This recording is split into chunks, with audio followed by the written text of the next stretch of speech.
Fridays are for football. This is First Down Friday Night, sponsored by Whataburger, your community health mart pharmacy, and Regenesis. Now your hosts, Mo Carter, Nick Kuzma, and Simon Williams. Hello and welcome into First Down Friday Night. It's the first round playoff edition. Simon, the postseason is finally here. Yeah, thanks so much for staying up late with us, guys. And it's worth the wait. So much action across North Alabama. Games all over the place. Teams from North Alabama playing as far as Auburn. We'll get to those highlights coming up shortly. It's so crazy to think the playoffs are finally here, and there's so many teams are involved, so many high-stake games. Yeah, usually we did some college portion right off the top. We can't do it tonight. We're going right into the high school. Let's get started with the 7A classification. Austin sits in 30th in Max Prep statewide rankings, all class rankings. They're 6 and 7A, making it the highest ranked team for the North Alabama heading to the playoffs. And the Black Bears welcome Enterprise to Decatur. The visitors, they got comfortable early on, rattling off 22 unanswered points. Here is Decatur with a goal-to-go situation with under a minute to go. They push it across the goal line. Late signal. What's the call? Refs put their hands up. J.L. Davis gets in at the bottom of the pile. It's a touchdown. Let's go for 2. Here's Gavin Fuquay trying it. Nope, but the mush is met with a massive stop on the defensive line. That holds it to just 6 points. 22-6 is our score heading into the half. And the Black Bears, they'd cough up the opening kickoff of the half, and that would set up this Enterprise play. Pitch and catch across the middle. Quarterback Mason Burkhart, tight end Cates Blackman. He makes the grab. He's pissed off. He knows that he had a chance to score a touchdown. But Kate, in short order, it's the Cats again. Burkhart taking it himself around the right side and in for a score. It's 29-6 at that point with the PAT. Enterprise, they were all over this one. 31-21 final score, set themselves up for a second-round showdown with Baker, who beat Hewitt-Trussville by 3 earlier this evening. Austin, they finished 9-2 in the year. They made the playoffs in 5 of the last 6 seasons, but it's ended all with first-round defeats. Yeah, let's head to the eastern part of the state now. Bob Jones had to go all the way to Auburn for their first-round game. First possession of the game, Simon, take us away. First possession of the game, Auburn defense showing up early. Third down stop gives the ball to the Tigers. They were just on their third offensive play. Here's Omar Mabson from 41 yards out, getting Auburn on the board first, scurrying down the far sideline. He'll be in there with a score and a celebration. Touchdown, Auburn. First quarter, it's Kilgore showing off the arm. This time the lefty drops back and lets this one unload down the field. Sets up a touchdown run coming up in just a brief moment. As the Auburn faithful getting into it. Here's a quick setup and run up the gut. Touchdown, Auburn, 14-0. Haven't heard that much this year. Yeah, right. Next drive, Omar gets it again, and to the house he'll go. He shakes out of one tackle, dives out of another. 69 yards all the way down that far sideline. He's huffing and puffing all his way into the end zone. It's a touchdown. This one, it was all Auburn all the time. Auburn goes on to win by a final score of 63-27. The Patriots of Bob Jones, they finished 6-5 on this campaign. They've lost their last 9 playoff games. Now up next is a second-round matchup with the winner of 2 trendy state title favorites. Thompson shutting out Daphne. And back here in North Alabama, James Clemens hosted the reigning 7A champ, Central Phoenix City. The Jets last won a playoff game in 2019. The JC defense swarms the quarterback on the opening drive, Rashad Freeman. He's credited for the sack. The Red Devils would have to punt. On the Jets' opening drive, they're going to go with a trick play, and it's going to work. Jacoby Gill passes it behind the line of scrimmage to Miles Major all the way across the field. It's heaved. Cameron Berry gets it, flies up the sideline, sheds a tackle before being tackled near the Red Devil 10-yard line. And then soon after, JC finishes off the drive with a 1-yard rushing touchdown by Jacoby Gill. The Jets take a 7-0 lead after the successful extra point. But the playoff losing streak will continue for James Clemens as Central's Tristan Williams gets the ball, goes up the middle, and you could drive a Mack truck right through that hole. Williams goes 64 yards to the house. The Red Devils led 49-14 at the half. Central Phoenix City, the reigning champs, go on to win by a final of 70-14. They're going to face Vestavia Hills next week. How about the Florence Falcons? They were out in Opelika tonight. First quarter, Bulldogs at the goal line. Blake Johnson bullies his way in for the 2-yard score. Opelika leads 8-0. Same quarter, Bulldogs with the field goal unit out. Reese Beasley's try is good, 37 yards from 37. Opelika up 11-0. Things going from bad to worst. It's blocked by Tristan Glaze on the Falcons' punt attempt. He gets all the way inside the 5, and then Opelika, they know what to do with it. Touchdown. Blake Johnson, 17-0 at that point in favor of the Bulldogs. And Opelika goes on to win by the final score of 43-7. They're going to face Hoover in the next round. So with those results in, North Alabama's 7A teams, they've gone winless in the playoffs for 5 straight seasons. The last wins came back in 2019. Let's go to Class 4A. Randolph and West Morgan hosted games. Let's start in South Huntsville. Randolph played Anniston, first time ever. Raiders down in the second quarter. It's handed off to Jabari Williams. He escapes around the end. Cameraman can't find him. Almost has himself a touchdown, but he's pushed out right near the goal line. But the Bulldogs go right back on the ground and hit pay dirt. Damon Pope scores. Anniston takes a 22-6 lead. How will Randolph respond? That's the question as they're staring down a growing deficit. On fourth down, William Mitchell calls his own number, lowers the shoulder, keeps the drive, and Raiders' hopes alive. And then 2 plays later, Randolph going to go to the air. Mitchell, feeling the pressure, rolling to his right, hit as he throws, but it falls perfectly into the breadbasket of Noah Gaunt. Touchdown, Randolph. The Raiders make it 22-12. That was the score at halftime, but the season will end right here for head coach David Lloyd and the Raiders. They fall 40-12. Anniston will face Good Hope in the next round of the playoffs. Let's take you to Trinity, where 4A Region 7 champion West Morgan hosted Fayette County from 4A Region 5. West Morgan's first time with it ends with points on the board. Here's Titan Partlow taking a high snap, giving it to Bakari Johnson. Burst in behind the offensive line and in for the touchdown. He had a perfect set of blocks to get him into the end zone. Gives his team its first score. 7-0 with the point after. Now, however, West Morgan's next time with it doesn't end too well. 1st and 10 from around midfield. Partlow dropping back, taking the snap, firing it down. Field wobbly ball is caught. Michael Tyree of Fayette County races under it to make the catch. He's brought down about 10-yard return. The Tigers force the game's first turnover. Now West Morgan would hold them to a 3-and-out though, so they would get back with it this time here on offense. Johnson putting that work in for West Morgan. He's taking it all the way down the field, diving for the pylon, but he stepped out too early, so it will be a red zone opportunity for West Morgan. 2 plays later, they would capitalize, and they would call on Johnson to do so. Right up the middle, great blocks up front. West Morgan taking a 14-0 lead on Johnson's second rushing score and as many red zone opportunities, plus the extra point. It's 14-0 with under a minute to play in the first half. Let's take a look at your final score. West Morgan goes on to win by a final score of 45-0. It's a meeting of teams in maroon next week as Madison Academy is next up. The Mustangs took care of Hokes Bluff to set up this second round showdown.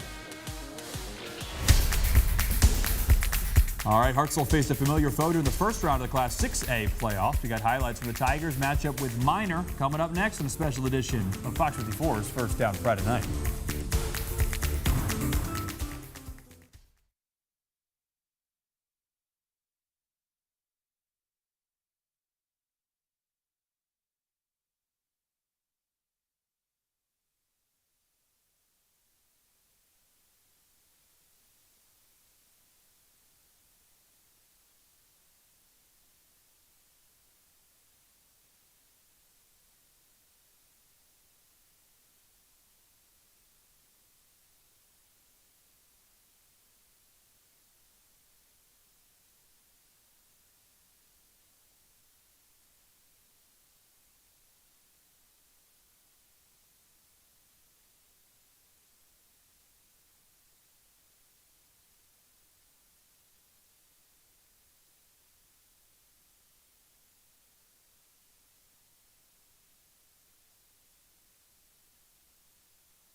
Welcome back. Time to go to the 6A bracket. Shout out to our friends at FPTV. Their Fort Payne Wildcats hosted Pell City in the fourth quarter. Wildcats down to score. Carter Blaylock pulls off the wicked spin move, and he's in for the touchdown. Fort Payne ties the game at 17 after the extra point. Pell City goes back with a TD of their own, but 6 minutes left. Wildcats knocking on the door again. Dax Varnador hands it off to Blaylock again. He fights across the goal line. 4-6, touchdown Fort Payne. The game's tied because Pell City missed their extra point, so this is for the lead. Connor Hughes' kick is true. Right down the middle, the Wildcats take their first lead of the game and now need a stop. 4 seconds to go in the contest. Pell City's QB steps up the pocket, down he goes. Mason Chandler shuts the door with a sack, and Fort Payne wins it. Final score, 24-23. What an awesome finish. Who will the Wildcats face in the next round? Let's find out. Athens traveling to the Birmingham area to take on Homewood this evening. Athens led 21-17 at the half. Pick up the action. The Pats getting the ball back down the field. It's a sweep to the left. It's Will Myers picking up the first down and some, using his legs to get there, adding on 15 yards after a late hit penalty. 2 plays later now. Second and goal from the 1. Caleb Carson will have to do it himself, trying to stick his hand over the goal lines. He got it. He's got it. And that's the signal. It's a touchdown. Homewood gets back out in front, 24-21. Then it was up to the Patriot defense. Golden Eagle quarterback Brogan Gross running around for his life, trying to make a play. The Pats track him down and bring him down. Trust Darnell and William Bray with half a sack each. Homewood back in the red zone this time. Carson again calling his own number. Quarterback keeper. It's a 3-yard score. Patriots take a 31-24 lead. Following another Athens punt, the Pats need one more first down to ice this game, and it's a QB keeper to the right side, surviving the hit and scampering for more than the first down, eventually being brought down into the red zones to stay in bounds. Nice work by Homewood to ice this game out. They go on to win. Final score 31-24. Athens, they end the year 8-3. Now back-to-back years with first-round playoff losses for the Golden Eagles. So they'll face Fort Payne in the next round. Let's go to Hartselle. Minor High taking on Hartselle High.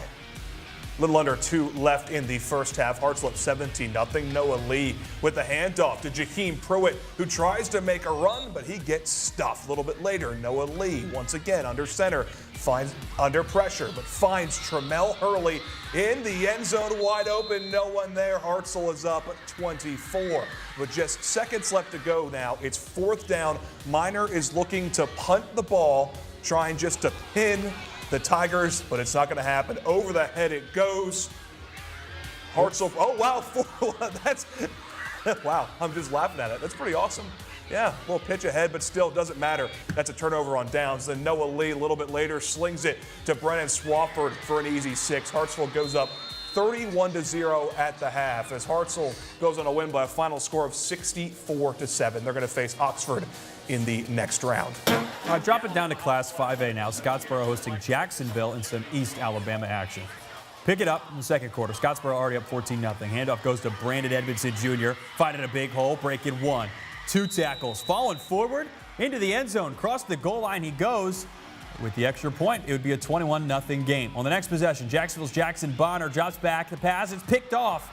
Scottsboro's Lawson Lee is taking it down the far sideline, baiting 1 tackler all the way into the end zone. That's a pick 6. The extra point is good. Scottsboro takes a 28-0 lead at that point.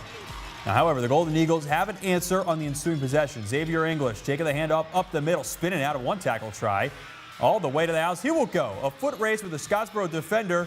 It's to no avail. The extra point would be blocked, but that touchdown counts for 6 nonetheless. 28-6, Scottsboro at that point. The Wildcats tack on another score just before half. Here's the quarterback, Jake Jones. Trying to jump into the end zone. He did cross the pylon, cross the goal line in air. That counts as a touchdown too. Extra point is good. Scottsboro leads 35-6 going into the break. Let's take a look at the final score. Scottsboro goes on to win by a final score of 49-13. They're taking on Ramsey in the next round. Scottsboro making the playoffs and advancing to the next round under Tyler Van in their first year there. All right, let's take a break from week 1 of the high school football playoffs and check in on the weather for our kickoff forecast. Let's go to Jordan Dressman. Now, the Tennessee Valley's certified most accurate forecast from the Fox 54 Weather Impact Team. We continue this journey through the month of November. We're getting closer and closer to Thanksgiving, and the college football season rolls right along. Auburn, they get the week off. Alabama traveling to Baton Rouge. They're going to take on LSU. Showers and thunderstorms are going to be in the forecast, though it is going to be on the warmer end of the spectrum. High right around 82 degrees. UNA, they're traveling out to Cedar City, Utah. Beautiful weather out in Utah this time of year. Plenty of sunshine. Temperatures in the mid-50s, right around 55 degrees. Alabama A&M going to Pine Bluff, Arkansas. Chance of showers and thunderstorms there as well. High temperature right around 72 degrees. The big noon kickoff, which you can watch right here on Fox 54, is going to be in Lubbock, Texas. Fantastic weather in Lubbock, Texas. Plenty of sunshine. Temperature sitting in the mid-60s. Back home across North Alabama, southern Middle Tennessee, we're talking about 74 on Saturday, 68 degrees on Sunday. Scattered showers and thunderstorms. We stick with the 70s Monday, Tuesday, Wednesday, into the 60s Thursday and Friday of next week.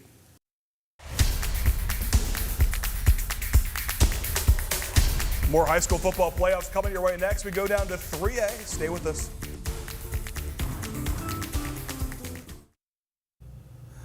Whoops.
If we were to talk long, like we wouldn't run into any trouble.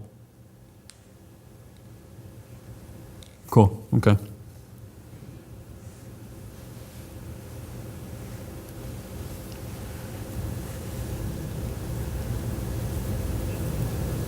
There's nothing for me to say. I'm just going to stand there and smile.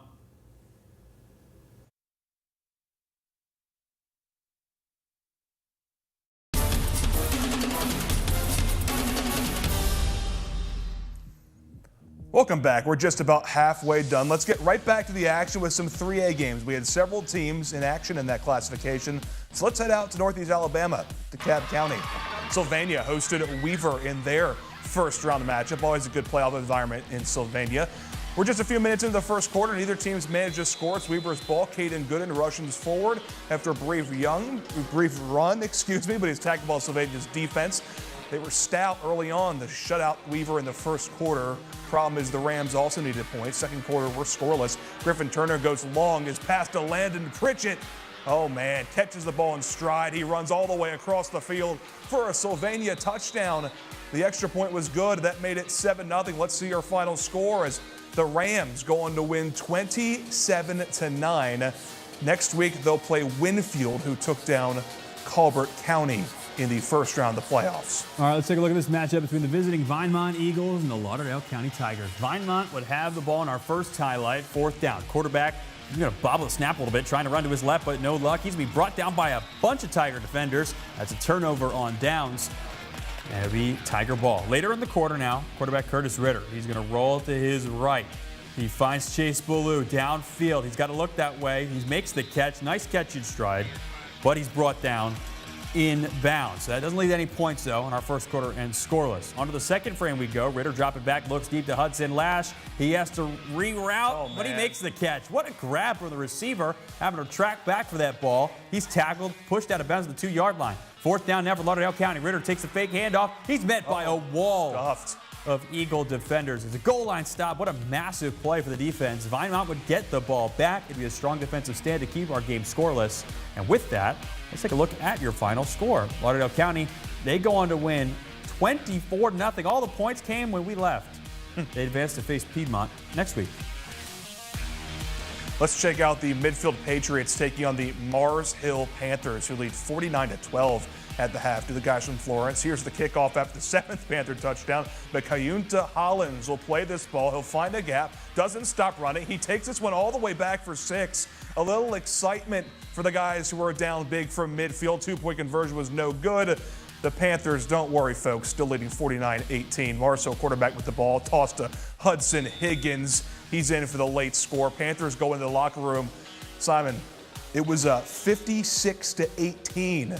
Wow. At the half. Midfield looking for something here. Quarterback looks deep, but it's intercepted by Isaiah Owens. He'll get a good chunk of yardage before going out of bounds as the Panthers retake possession.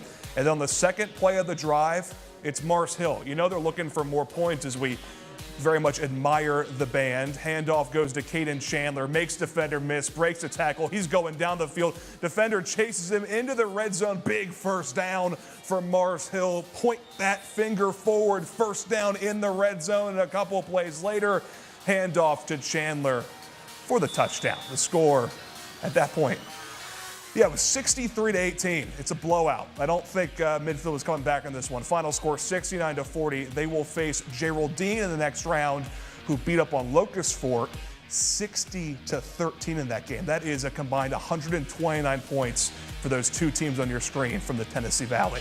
Dropping down to Class 2A, Falkville hosting Lexington. As we admire the American flags coming out from Lexington, big fireworks going on. This was a double viewing area game, our lone one in the first round of the playoffs. Landon Powers with the keeper, shakes off defenders, takes it all the way down to the goal line. Falkville is very much in striking distance. And then Landon Powers, he goes with another keeper. This time, he's taking it in for the 6. Falkville doesn't ever take extra points. They go for 2-point conversion, they get it, it's 8-0. Lexington, they would struggle in the first quarter as, hey, these fans are having some fun. Second down, Brody Killen drops back the pass, but luckily recovers the fumble. Falkville can't get to it. Third down, Brody Killen with the short pass to Jake Lard, who tosses it to Tate Gamble. Tries to pass it immediately back. He's brought down. Lexington goes scoreless in the first quarter as Falkville goes on to win by the final score of 16-6. They're going to face Pisgah in the next round. Pisgah beating Aliceville 50-28. Simon, we certainly had plenty of blowouts in this one. Let's see another one. Susan Moore, Bulldogs playing the visitor Decatur Heritage Eagles. Bulldogs going to start with the ball. They're going for it on 4th and long. Samuel Garrison decides to run the ball before he cuts back before being met by a bunch of Eagle defenders. That's a turnover on downs. Decatur Heritage taking over on a lovely Thursday night in Trinity. The very next play, handoff to Zavarius Evans. He finds a gap, gets past the defenders. He doesn't stop. He'll go all the way for a touchdown. PAT was no good, but the Bulldogs still leading very early. It's 6-0. That's what everyone probably thought was going to happen. People thought this was going to be a blowout for Decatur Heritage. They're with the ball still. Dylan Germany looking for a pass, finds Harrison Hardy. That's a big chunk play for a Bulldog first down. And then later on the drive, it's going to be a handoff to Daniel Taylor. That's Butta Taylor, a former first down Friday night MVP of the week. He goes into the touchdown. Decatur Heritage leading 13-0. Everything looks great. Into the second quarter, Bulldogs in the red zone. Garrison takes the snap, goes through 2 defenders, breaking the plane. Touchdown, Susan Moore. They cut that lead to Decatur Heritage, and that'd be very, very important because a shocker in that classification. Susan Moore takes down Decatur Heritage. It was not a blowout like many of the games this week.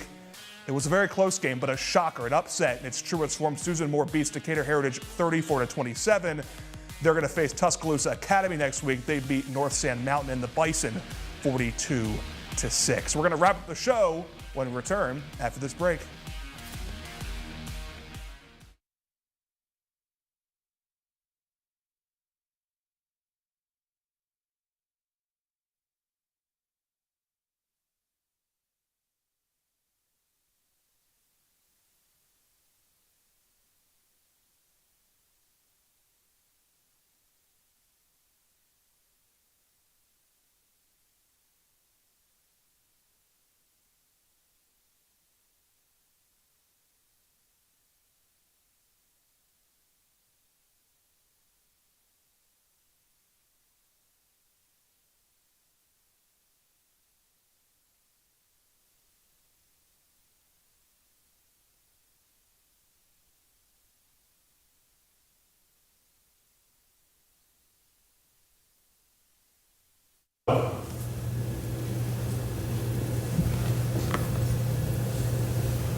Simon, a really exciting first week of the high school football state playoffs. Congratulations to all the teams that are moving on. But we have a loaded slate of college games coming up tomorrow, don't we? Absolutely. It starts, of course, with big noon kickoff live from Columbus, Ohio. Second-ranked Ohio State takes on Purdue in a major Big Ten matchup. Coverage begins at 9 a.m. Central.